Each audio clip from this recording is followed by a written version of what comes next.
ശബരിമല സ്വർണ്ണക്കൊള്ള രാജ്യാന്തര വിഗ്രഹക്കടത്തിന്റെ ഭാഗമെന്ന് സംശയിച്ച ഹൈക്കോടതി വിഗ്രഹങ്ങളുടെ പകർപ്പ് സൃഷ്ടിച്ച് രാജ്യാന്തര മാർക്കറ്റിലെത്തിക്കാൻ ശ്രമിച്ചെന്ന് ഡിവിഷൻ ബെഞ്ച്. കുപ്രസിദ്ധനായ രാജ്യാന്തര കള്ളക്കടത്തുകാരൻ സുഭാഷ് കപൂറിന്റെ പദ്ധതികളുമായി സാമ്യമുണ്ടെന്നാണ് ഹൈക്കോടതിയുടെ മുന്നറിയിപ്പ്.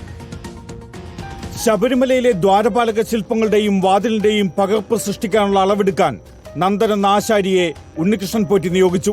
ദ്വാരപാലക ശില്പപാളിയും വാതിൽപാളിയും ഇളക്കി മാറ്റിയാണ് നന്ദൻ അളവെടുത്തത്.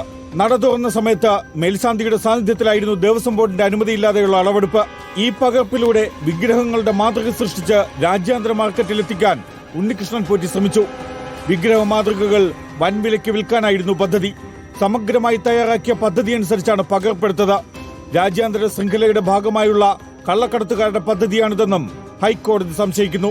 കുപ്രസിദ്ധനായ രാജ്യാന്തര കള്ളക്കടത്തുകാരൻ സുഭാഷ് ചന്ദ്ര കപൂറിന്റെ പദ്ധതികളുമായുള്ള സാമ്യവും ഹൈക്കോടതി സംശയിക്കുന്നു. വിജയ് മല്യ നൽകിയ വാതിൽപാളി കടത്തിയോ എന്നതിലും ഹൈക്കോടതിക്ക് സംശയമുണ്ട്. 2019 സ്ഥാപിച്ചത് 1999 നൽകിയ യഥാർത്ഥ വാതിൽപാളികൾ തന്നെയാണോ എന്നുമാണ് ദേവസ്വം ബെഞ്ചിന്റെ സംശയം. Legal desk reporter.